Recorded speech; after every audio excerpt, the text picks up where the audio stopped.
আয়োজিত 2026 শিক্ষাবর্ষের আজকের এই বিদায় অনুষ্ঠানের সম্মানিত সভাপতি শ্রদ্ধেয় প্রিন্সিপাল স্যার, উপস্থিত অত্র এলাকা থেকে আগত অত্যন্ত শ্রদ্ধাভাজন ব্যক্তিবর্গ, আর উপস্থিত অভিভাবকবৃন্দ, কমিটিবৃন্দ এবং আমার প্রিয় সহপাঠী ভাই বোনেরা, আমার পক্ষ থেকে আপনাদের সকলকে জানাই আন্তরিক মোবারকবাদ ও অভিনন্দন।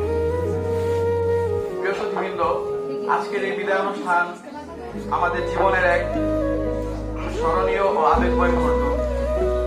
দাখিল পরীক্ষার প্রান্তরে এসে আমরা আজকে আমাদের প্রিয় মাদ্রাসা থেকে বিদায় নিতে যাচ্ছি, যে মাদ্রাসা আমাদেরকে কেবল জ্ঞানের শিক্ষা দেয়নি, দিয়েছে দিনের সঠিক দিক নির্দেশনা, আদব, আখলাক ও নৈতিকতা।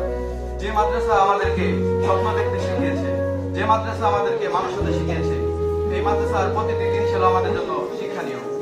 এখানে আমরা কোরআন হাদিসের আলোয় আলোকিত হয়েছি, শিখেছি ন্যায়ের পথে চলতে।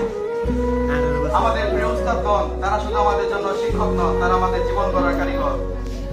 তাদের পরিশ্রম, স্নেহ, আচরণ এবং তাদের দোয়া ছাড়া আজকে আমাদের এই অবস্থানে পৌঁছাতে পারতাম না।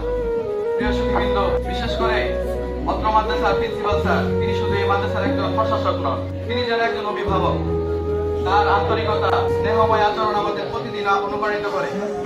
তিনি সবসময় চেষ্টা করেন প্রতিটি শিক্ষার্থীর সমস্যা বুঝতে এবং তাদের পাশে দাঁড়াতে এবং তাদেরকে সঠিক পথ দেখাতে। তার নেতৃত্বে এই মাদ্রাসা এবং নৈতিকতার দিক থেকেও এগিয়ে যাচ্ছে। কঠোর, আবার কখনো প্রয়োজন হলে নরম, মমতাময়ী অভিভাবকের মতো হয়ে যায়। তার এই ভারসাম্য আমাদেরকে গড়ে তুলতে বড় ভূমিকা রাখছে। প্রিয় বন্ধুরা, আমরা সত্যি ভাগ্যবান যে আমরা এমন একজন প্রিন্সিপাল স্যারকে পেয়েছি। তার দেওয়া দিক নির্দেশনা এবং তার ভালোবাসা আমাদেরকে আগামী পথ চলায় ইনশাআল্লাহ সাহায্য করবে। প্রিয় সুধীবৃন্দ, আমরা একসাথে অসংখ্য অগণিত সময় কাটিয়েছি। পড়াশোনা, দুষ্টামি এবং কষ্টের সময় একে অপরের পাশে থাকা, এই স্মৃতিগুলো আমাদের হৃদয়ে চিরদিন গেঁথে থাকবে। প্রিয় সুধীবৃন্দ, আজকে আমরা বিদায় নিতে যাচ্ছি। এইটি কোনো শেষ বিদায় নয়, এটি একটি নতুন যাত্রার সূচনা। সামনে আমাদের দাখিল পরীক্ষা, আমরা ইনশাআল্লাহ